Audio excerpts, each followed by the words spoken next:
Welcome to On Air Education, presented by Silver State Schools Credit Union. Today's episode welcomes world-renowned celebrity chef Guy Fieri, host of the Food Network's Diners, Drive-Ins, and Dives.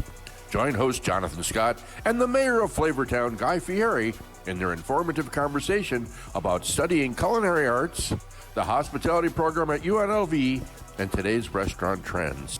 Hey everybody, Jonathan Scott with On Air Education, a show dedicated to helping parents, teachers, and students with both distance and blended learning. This is really the start of our third season, and we decided to take a shot and explore the culinary arts, which are certainly very popular in Las Vegas. We have every great chef in the world, and if I may do a slight little introduction of our special guest, chef, restaurateur, New York Times bestselling author, Emmy award-winning TV host. Guy Fieri is the most recognizable and influential culinary stars of today. 2019, Chef Guy Fieri received a star on the Hollywood Walk of Fame. At age 10, Guy Fieri started selling soft pretzels from a three-wheeled bicycle cart that he built with his father called the Awesome Pretzel Cart. After selling pretzels and washing dishes for 6 years, Chef Guy Fieri earned enough to study abroad in France. Chef returned to the U.S., graduated with a degree in hospitality management from UNLV. And I want to thank Chef Mark Sandoval, executive chef at UNLV's hospitality, for the introduction. After graduation, Chef opened his scheduled dining concepts in Northern Cal. 2006, Chef Guy Fieri won Food Network's Next Food Network Star and was awarded his own series, Guy's Big Bite. I love the names, which led to the wildly successful Diners, Drive-Ins, and Dives, or Triple D, as the chef calls it. Chef recently raised over $21 million starting the Restaurant Employee Relief Fund, providing over 43,000 grants to restaurant workers. Chef and his Knuckle Sandwich LLC team recently launched Flavortown Kitchen, 175 location virtual brands to complement his 80-plus scratch kitchen concepts, and has partnered with the Red Rocker, Sammy Hagar, and Santo Tequila Company. Say hello to the mayor of Flavortown, Chef Guy Fieri. How did I do? You did pretty good, except you got the name wrong. It's Fieri, but Fieri. We'll let you go one time with Fieri. You gave me more accolades than I deserved. It was like you were giving me my eulogy, but thank you, and appreciate the invite. Well, we appreciate you and everything that you've done for the college, and I know that UNLV was important to your early matriculation, if you will. And I guess the question that we really have is what did you find positive and great about the hospitality program at UNLV? Well, I mean, so many facets to it. You know, UNLV is a big little school, big name, still a little school, still a school where you can have direct contact with everybody, from your teachers to your dean to your athletic director. I mean, everybody's accessible. And I went there, and you know what, I was there in 87, 88, 89, graduated in 90, and it was a big little school. My son went there and attended and just graduated 4 years ago, and it was the same energy. Granted, the buildings were a little bit nicer, or a lot nicer. It was way more dorms, but it's a school where it's approachable, especially when you're in the hospitality industry. The industry is about connections and contact and relationships and all of those pieces. And that's what was so great to see, is how the school had continued to grow and thrive, but yet still stayed core to its roots. And Dean Stowe is a man of the people. I mean, I was walking the campus with him a few months ago. We were there doing a fundraiser and for the school, and we were walking through, and we must have passed 50 different students. And he's like, "Hey, how's that coming along? Get me that, we need to still go back." I'm like, "Are you kidding me?" Yeah. With the 1,000 students that are in his program. So everybody has a choice and a decision in life. They're going to go to school and what they're going to do. And school is so much more than just the education. It's the experience. It's the people. It's as I said again, the connections. And when you're in the hospitality industry, there is no place, I don't care what anybody wants to say, there is no hospitality destination in the world like Las Vegas. When I went to school, back when I was a kid, but when I went to school, you couldn't find, there's a few fine dining restaurants in Las Vegas. Most of them are Caesars. Everything was a buffet. It wasn't, did they have a buffet? It's who has the best buffet. And that's really where Vegas has changed. It was come for the gambling, maybe get some sports, once in a while a concert, and buffets. Now it's changed to what restaurant are we going to go to? What show are we going to see? What sporting event are we going to do? And oh yeah, we'll gamble in the middle of it. So we are in the epicenter. As I said, this is the place to be if you want to learn hospitality in any way, shape, or form, from entertainment side of it to food side of it to lodging side of it. You can get it. So it's. I know you asked me a question. I gave you a run-on answer, but I have nothing but, a matter of fact, to the point where my son graduates from college, and there was a lot of colleges he was talking to, a lot of things he was looking at, and literally between Dean Stowe and I, we were sitting there, with bated breath. I think it was announced on it was on E Entertainment, or it was Extra was there filming me, and the call came in, and Hunter said, "Okay, Dad, I made my decision," and we're there, it's a first round draft pick. Yeah, he had a great experience though. What difference did you find? Obviously, you chose casual dining over fine dining, but you mentioned fine dining. Why did you go that way? Was it just personal what you like? I'm not a real fine. I mean, I like to go out and eat fine dining. I don't dress up very much. Look at you. You're looking good in a tie and in a suit, and you're in 106-degree weather. I'm in a t-shirt in Northern California. Now, I'm just an easygoing guy. I'm intense. Don't get me wrong, but I was just never a suit and tie. Now, believe it or not, when I was in college, I was a flambe captain at a fine dining restaurant and did tableside flambe service, and had my whole thing with my steak Diane and my crepe Suzette and you name it. And so I had that a little bit of a feeling of it, but I don't know. I'm not as much classical. I'm a little more rock and roll. So that's but the neat thing is the school is UNLV offers you such a wide variety. I'd like to see them get more culinary, definitely more culinary. But they offer a wide variety. You can go in there as a student and really get a nice profile of what the industry's like, and then go and pick out what you'd like to do to finish up your degree. There's so much to cover. I mean, front of the house, back of the house, working the line, being a sous chef, being a pastry chef. There's all those options, and there's so much. I guess the question now is, what trends do you see? I've been a little privy, and I know about ghost kitchens, but where do you see the future of culinary going? Well, I think it's really becoming a blend. I think people are becoming so savvy. When I was in school, UNLV, there was no such thing as the Food Network. There was nothing like that going on. You had PBS, you had the Galloping Gourmet, you had Julia Childs, you had Graham Kerr, you had the legends that were doing this and setting us up for this, opportunity. And now the education of the dining public and the viewer is, it's blown up. Back when I started Food Network 15 years ago, still a lot of shows that we call ITK, in the kitchen, where it's a lot of people making dishes and making recipes. And now it's more about lifestyle of food, because people have become more educated and are like, we don't need to know how to make pumpkin bread. We got it. We're on. And there's still some great shows. Pioneer Woman, Reed does a great job with that, Ina. But people, the public's so much more educated. The great thing is it's making the restaurants become better, because the restaurants now have to meet up to the standards and the needs of what's going on in the dining public. And so I don't say that it's a trend. Vegetarians becoming really popular, vegan vegetarians becoming really popular.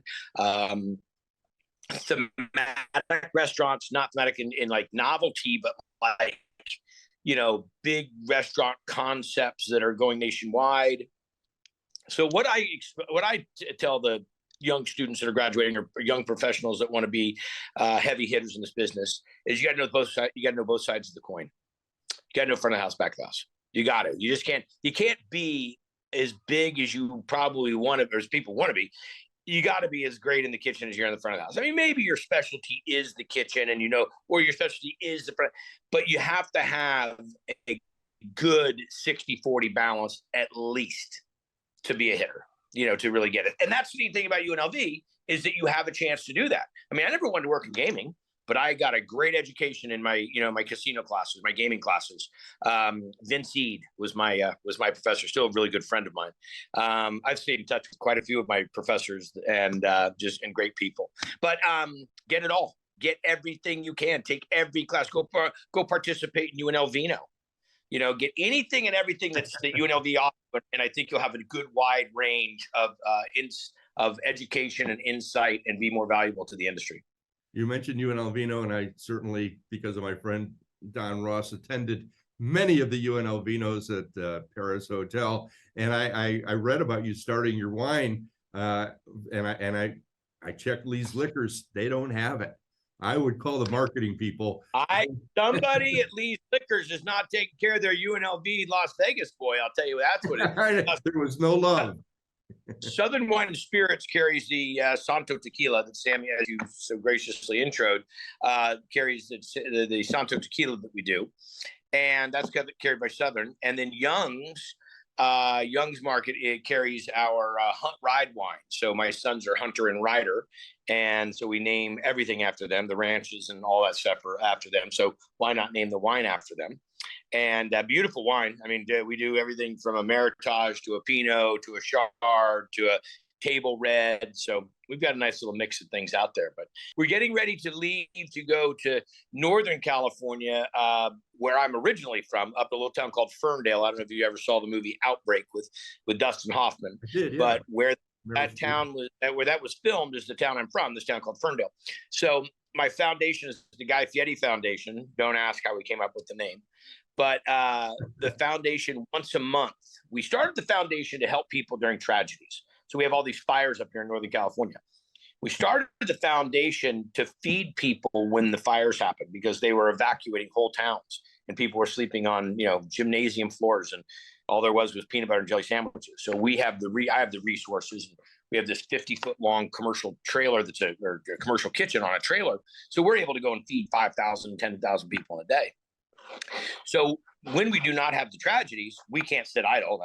That doesn't work for me. So we go to different communities. We were just in Las Vegas and did this, but we go and do thank you luncheons for first responders and veterans and active military, just to say thanks. We feed them for free. Just throw a big party for them and cook barbecue and just tell them how much we appreciate them and how much we appreciate them taking care of our country and taking care of our citizens and our communities. So we're going up to Humboldt today. We're deploying 30 people, and we're all heading up there to go do this big feed for 650. But we were just in Las Vegas 2 months ago, and I got the key to the Strip, highlight of my career. Awesome. Yeah. And had almost 1,000 people there with our partnership with Caesars. Caesars was really awesome and gave us the big banquet room over there at the Forum, and we had an awesome event. Here at Silver State Schools Credit Union, we do things differently than other financial institutions. We are a not-for-profit member-owned credit union, which means you, the member, benefit from better rates and excellent member service. And we make it easy for anyone to become a member. So what are you waiting for? Become a member today and have a financial partner for life. People over profit, Silver State Schools Credit Union. I was like, Uno's Dues or Gino's East. So, yeah. Oh, that's a Philly question that for sure will get you in trouble. And I have to add, if you've ever been to the Billy Goat Tavern. Have been to the Billy Goat. I liked it. I liked it more on Saturday Night Live. I thought that, no, I'm just kidding. But I loved hearing the story. So Belushi, his brother is good friends of mine, and he, he would tell me his brother and I would talk about this, and Jim is just a real character. We were just on a show together, and I had him on my show and he had me on his show, and we would talk about the tavern. And I said, well, I loved it, when your brother parodied it on Saturday Night Live.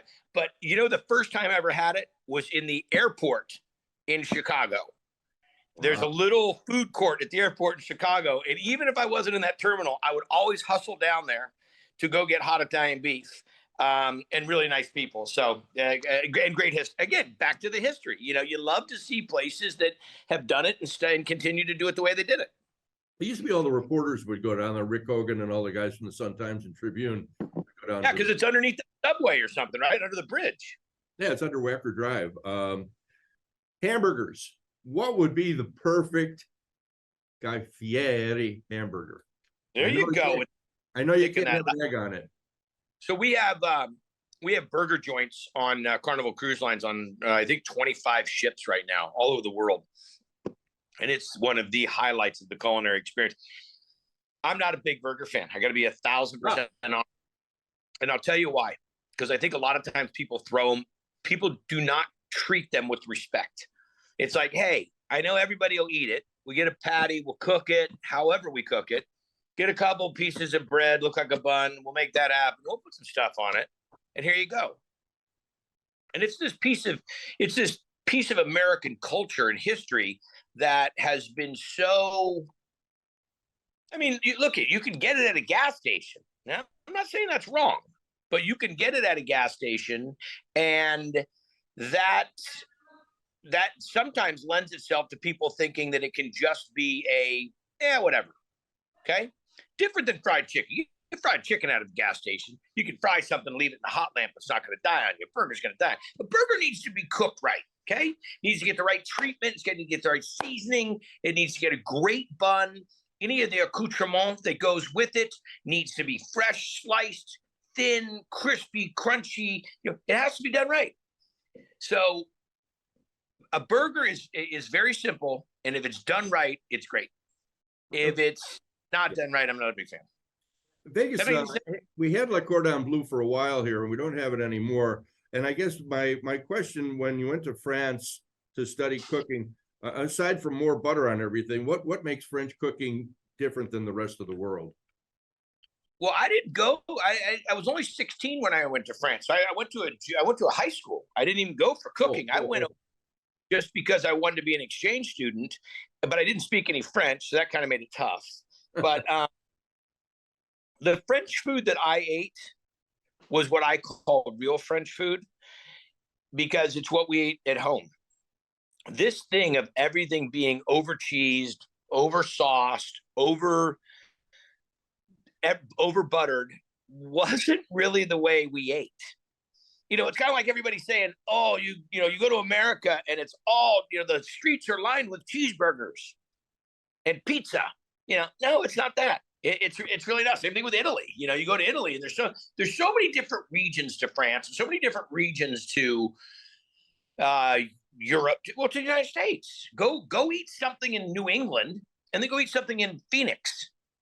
You get two totally different experiences from the same country. So what do we want to do? How do we want to depict what the United States is? So honestly, it wasn't really that way, but we were eating organic before I ever heard what the word organic was. Because in France, everybody just grew it in their farms, and they just grew it in their farms, and they took it down, and it was either sold in the streets, in the afternoons.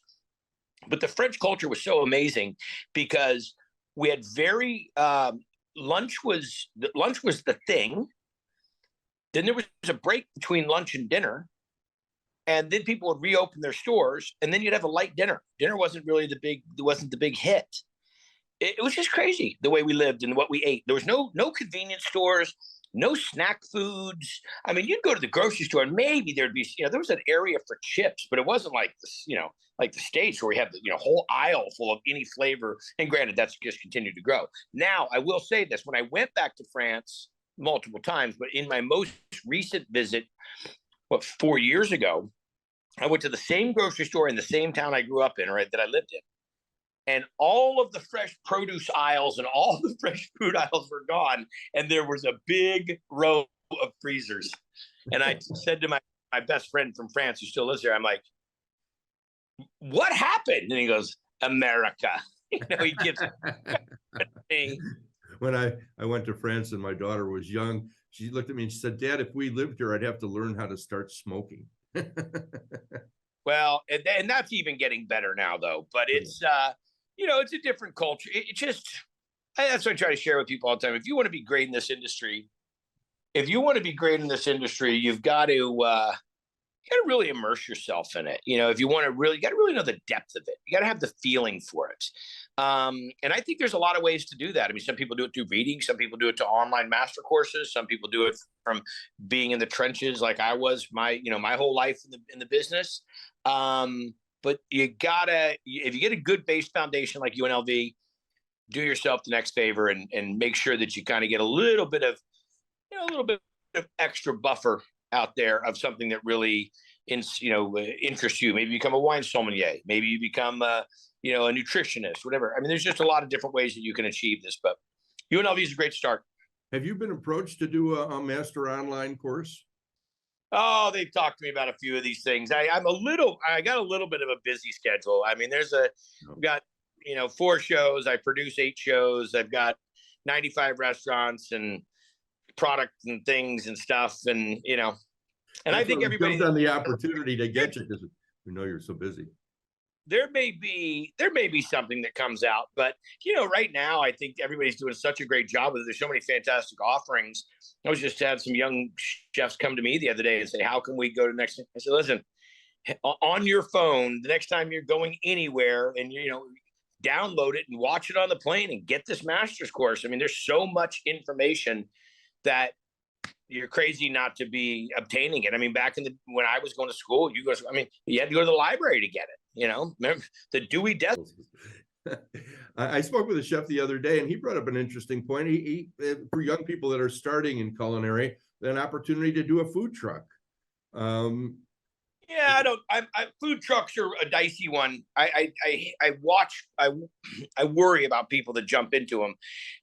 And I love them. Don't get me wrong. I think it's a great experience and a great way to taste some food that's not super expensive. But I watch people that sometimes don't do their math and don't really think it through. And it's real easy to get over your skis financially and then just not be able to, just in pure mathematical sense, be able to sell enough food in enough hours, in enough days to pay for it. Can people still contribute to the charity for the Restaurant Employee Relief Fund? No, we stopped the fund about a year ago, and not because it wasn't doing great and it did great things. I mean, we were almost at 25 or just a little over $25 million is what was raised. And the National Restaurant Association was such a great partner with that, because when I started the whole idea, we started here at my house on a Sunday night making videos and sending them to these business presidents and CFOs that were all profiting from the restaurant industry. I sent them on and said, listen, man, I'm from the business and you guys have been doing great. Pepsi, you've been awesome. It's time to help. I need some money from you. We need to get money to the team members that aren't going to get support, to the people that can't live and wait for the government funding. I need money in people's pockets. Next morning, Pepsi called me. I about drove off the road. My manager called and said, "You said something to Pepsi last night?" I said, "Yeah, why?" And he goes, "Because I got their president on the phone. He wants to talk to you. Let's give you $1 million." And the money started coming in. And, there are so many people that benefit from the restaurant business: employees, restaurant owners, customers, but businesses. And the big businesses are the ones that I went after and asked for help. And boy, they were amazing. Uber Eats, amazing. Cargill, amazing. Tito Vodka. I mean, the list went on and on and on of people that jumped in and helped out. And we couldn't give everybody a check. We gave out $500 grants. That's what they were. But we gave about 43,000 of them out. And I've run into people quite a bit back in the day, and not as much anymore, but they would walk up to me and go, "I got the money." And I'll look at them, they're like, "Thank you." $500. And what they weren't saying was thank you for the money. They were saying thank you to my industry for caring about me and recognizing me and knowing that I'm a member of this team, and I want to, be recognized and supported. It was awesome. I mean, and that's what the whole principle was. It wasn't about, yes, it was getting money in their pocket, but it was letting them know that the people in the business really cared. And so it was awesome. For those that are interested in culinary arts, I hear from a lot of people in the restaurant business that I know that staffing is an incredible problem right now. Are you finding that to be true as well? Yeah, it's the industry's always been in the case of how do we build more business and get more customers through the door and more guests, and how do we have that experience, and trying to keep the best people employed. And now we've got business hand over fist, and we can't get the people to come and run the business. So yeah, it's a difficult part. I don't know where the sunrise or sunset on this is, but it needs to wrap up soon. We got a lot of, and the thing is, it's what I want to remind people of. The restaurants will find a way to make the restaurants work without people. That's not what we want. Restaurants are so vital to our economic structure in this country, for second jobs, for single parents, for retirees, for students. I mean, there's just a whole list of why this industry is so important. And that's why I always encourage people, go out and support your restaurant industry. You know, they're the ones you go to for the gift certificate for your kid's soccer banquet. They're the ones that you go to celebrate your special occasions. I mean, they're there for you through the good times and the bad times. You got to make sure you support them. You've been most gracious with your time. Last question. How do you make a good soft pretzel? Well, I'm a steam guy. When I started the Awesome Pretzel Cart, that's the way I learned, is that you steam them. Now, I was completely disenchanted and heartbroken when I got to New York and I found that they were taking these big pretzels and they got the big ones. We only had the small ones from a company called Super Pretzel, who are awesome people. But you steam them and they're doughy and they're tender and the salt sticks to them and they're just, And I go to New York to get these big pretzels and I'm like, I can't wait. And they kind of semi-warm them or bake them. They're not gooey and tender and supple. They're kind of crunchy and hard and dried out a bit. And I'm like, I've been kicking your guys' butt in the pretzel game all the way in Northern California. That's my recommendation. But listen, this is great what you're doing and giving people the insight. You got to make good decisions about what you're doing with your kids, where they're going to school and what they're doing with their education. I can't speak enough about how UNLV has been to me and throughout my Hunter's education and people that we've sent there. Like I said, big little school. You want to have hands-on, approachable professors and administration and a chance to see a great sports program and be in the be half a mile from the Strip where the real energy of hospitality is going on. This is your school. We've been looking for new ways to help spread the word about how great it is to be a member at Silver State Schools Credit Union. So I asked my friend Mercedes to help out. Members get awesome perks like great rates, cool benefits, and personalized service. Wow, Mercedes, that's really loud. Well, yeah, you asked me to spread the word. I was thinking maybe you could say it on the radio. Oh, yeah, that makes sense. Become a member today and have a financial partner for life. Well, again, Chef, you've been most gracious with your time, and we certainly appreciate your input and everything you've done for the community. Can't wait to have a glass of that wine with you sometime. And the mayor of Flavortown, I'm going to try it, GUY FIERI. Close enough. Thank you for watching On Air Education, brought to you by Silver State Schools Credit Union, prioritizing people over profits. This is Jonathan Scott reminding you to eat well and party hard, my friends.